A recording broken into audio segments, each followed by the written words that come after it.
సేవకులారా సువార్తికులారా praise the lord. దేవుని నామానికి మహిమ కలుగును గాక. మీ అందరికీ వందనాలు. బాగున్నారా?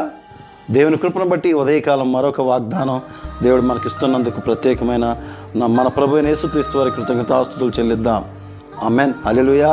ప్రభు అయిన యేసుక్రీస్తు వారి ఈరోజు ఉదయకాలము యెహెజ్కేలు 38వ అధ్యాయము 7వ వచనంలో, నీవు సిద్ధముగా ఉండుము, నీవు సిద్ధపడిన నీతో కూడా కలిసిన సహవాసమంతటిని సిద్ధపరచుము, వారికి నీవు కావాలి అయ్యుండుము. ఎంత గొప్ప మాట చూడండి.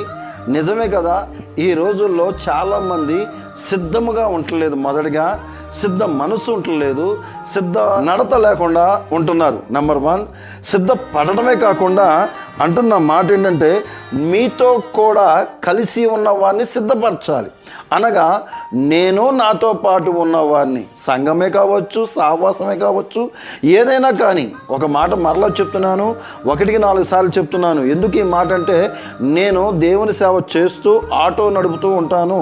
అయితే నాతో పాటు ఉన్నవారు ముస్లిమ్స్, హిందూస్ చాలామంది ఉంటారు. అయితే నేను అక్కడ కూర్చున్నప్పుడు సిద్ధపరుస్తూ ఉంటాను. దేవుని మాటలు చెప్తూ, దేవుని వాక్యం చెప్తూ, నా సాక్ష్యాన్ని చెప్తూ వారిని సిద్ధపరుస్తున్నాను. సిద్ధపడటం అంటే అది, సిద్ధపరచడం అంటే అది.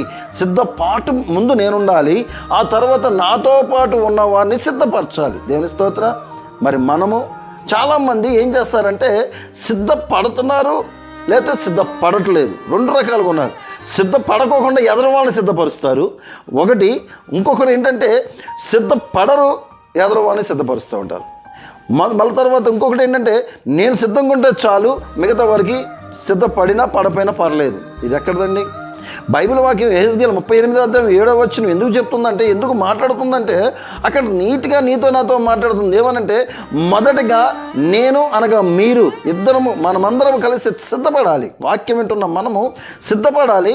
అదేవిధంగా మనతో పాటు ఉన్నవారు కూడా సిద్ధపరచాలి. ఎక్కడికంటే సిద్ధపరచడం? ఎక్కడికి?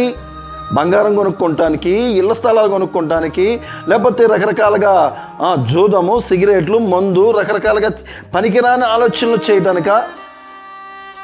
ఇంకో మాట చెప్పాలంటే, చాలామంది రకరకాలుగా నానా విధాలుగా చేస్తున్నారు. ఇంకా నా నోటి నుండి చెప్పడం నాకు ఇష్టం లేదు.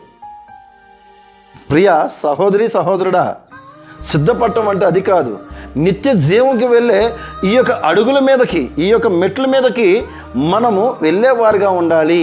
ఒక్కొక్క అడుగు సిద్ధపడుతూ సిద్ధపరుచుతూ ఉండాలి. ఈ అడుగులు చూస్తున్నారు కదా, ఈ అడుగులన్నీ ఒక్కొక్క అడుగు మనం ఏం చేయాలంటే, మనం ఎదుగుతూ, మనము సిద్ధపడుతూ వారిని కూడా ఆ యొక్క మెట్ల మీద, అనగా సిద్ధపడటానికి, సిద్ధపరచడానికి ఆ మెట్ల మీదకి మనం పంపిస్తూ ఉండాలి. ఇదండి గొప్పతనం. లేకపోతే నిత్య జీవంలో మన నామము ఉండదు, మన పేరు ఉండదు. కనుక ప్రియ సహోదరి సహోదరులారా, ఈ రోజైనా ఇప్పుడైనా సరే మీరు సిద్ధపడండి, సిద్ధపరచండి. దేవుడి కొన్ని మాటలు దీవించి ఆశీర్వదించునుగాక. ప్రార్థన చేసుకుందాం. పరిశుద్ధ పరమగల తండ్రి, ఉన్నతమైన దేవ, మమ్మల్ని రక్షిస్తూ, మమ్మల్ని కాపాడుతూ, మమ్మల్ని నడిపిస్తూ, అయా మీరు సిద్ధపడి మమ్మల్ని సిద్ధపరిచినందుకు వందనాలు. ఆయా పరలోక రాజ్యం నుండి భూమి మీదకి వచ్చి, అయా భూమి మీద ఉన్న మమ్మల్ని అందరిని సిద్ధపరిచి మరలా నిత్య జీవానికి సిద్ధపరచుచున్నందుకు వందనాలు. మరలా రాబోతుండగా మేమందరము సిద్ధపాటుతో ఉండి నీ నామాన్ని మహిపరిచి, నీ నామాన్ని ఘనపరిచి, నీ నామాన్ని అనేక మందికి చాటి నీ గొప్ప కార్యములు మేము చూసేవారుగా ఉండుటకు సహాయం చేయమని. ఇదిగో వింటున్న వారు, అయ్యా నా తండ్రి, వారందరూ నా తండ్రి అనేక మందికి ఈ యొక్క మెసేజ్ను పంపించి ఒక్క ఆత్మనైనా మేము సంపాదించేవారుగా ఉండుటకు సహాయం చేయమని ఈ చిన్న ప్రార్థన ప్రభువైన యేసయ్య అతి పరిశుద్ధ నామమున అడిగి వేడుకొని పొంది ఉన్నాం పరమ తండ్రి. ఆమెన్. Praise the Lord.